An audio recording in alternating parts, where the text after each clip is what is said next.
2000.com if you actually want to read through the details of it. But with that, let's kind of jump to the next subject here. We're talking about consumers are doing a better job managing their credit card debt. And I'll tell you, this is one reason I don't think that bubble is going to burst quite yet. I don't think the crash is coming today, tomorrow, next week. I think we're maybe a year, 2 years down the line is where things could start to percolate and have issues because the consumer is still doing well and debt balances for consumers are actually still doing okay.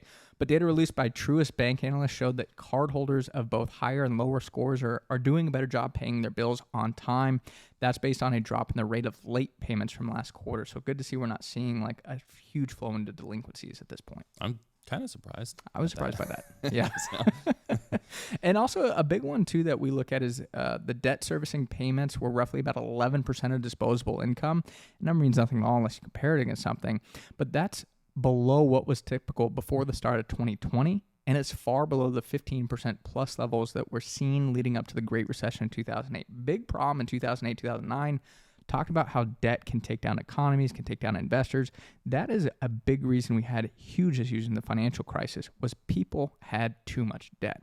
Right now, we're not near that level. And the other thing, I mean, it's encouraging to see that because even though interest rates right now are higher, still the amount of someone's discretionary income that's going towards debt service, again, with that higher expensive interest rate, is lower than other levels that we've seen. So that is a promising sign.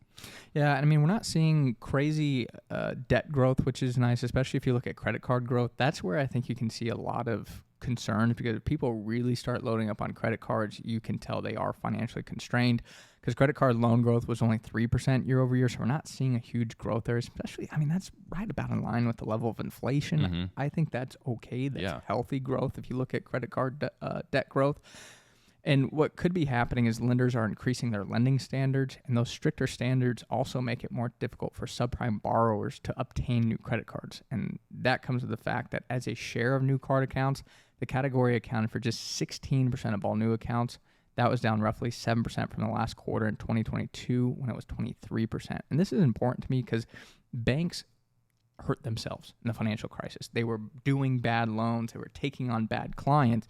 Banks right now, I still believe, are very strong. They have a good client base. They haven't really over-leveraged themselves. They haven't written the type of bad loans that they did pre-2008. Yeah, so that's totally different. Banks are underwriting better. They are, following guidelines a little bit better, but that doesn't mean that individuals aren't hurting themselves because if you're, using an asset as collateral to do something dumb, well, the bank doesn't care if they've got the collateral. In this case, it's credit cards, which, if that subprime borrower level, if they're not extending as much credit to those, I think that makes sense. But overall, card growth of only 3%, I think is pretty good.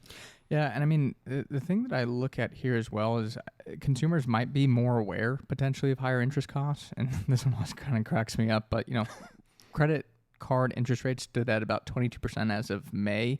And there's been a decrease since the peak from last year, but it has increased from 2022 when interest rates stood at 16%. So maybe people are saying, well, I'm not going to take on as much credit card debt because rates are now 22%.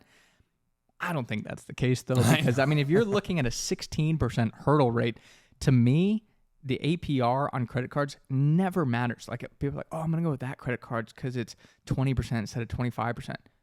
That is just stupid in my mind because you shouldn't even be taking on debt at 20%. No. It's not a factor when I look at my credit cards. And I was blown away by this. I thought more people were on top of paying their credit cards. But this article I was reading was talking about how people are doing a better job as just over half of cardholders or 54% typically pay in full. That means the other 46% are accruing interest. It's no wonder that banks are able to make so much money on these credit cards because a lot of people are accruing interest at a high degree. I thought the number was more than that. I thought it was like 10 to 15% of borrowers pay all the interest for credit cards. But, if 54% are paying in full, good for them. But like you said, I don't care what the interest rate is. You should never carry debt if you can avoid it on a credit card.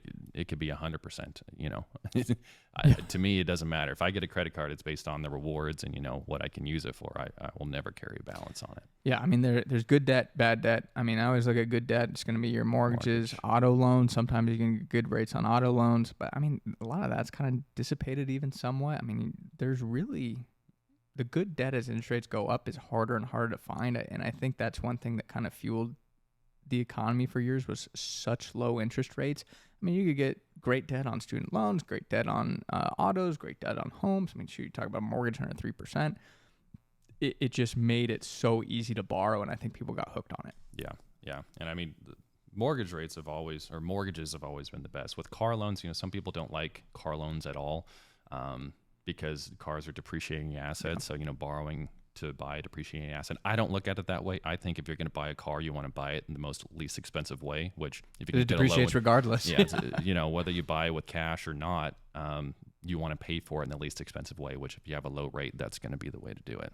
Yeah. And I mean, I think it is just so important to make sure you have your financial situation under control because, again, paying credit card interest to me is just one of the worst things you can do from a financial perspective. It's the worst thing you can do, but it's also then when you're trying to do the right thing, it's very easy to know what the right thing to do is. We can talk about investing and do all of these different things.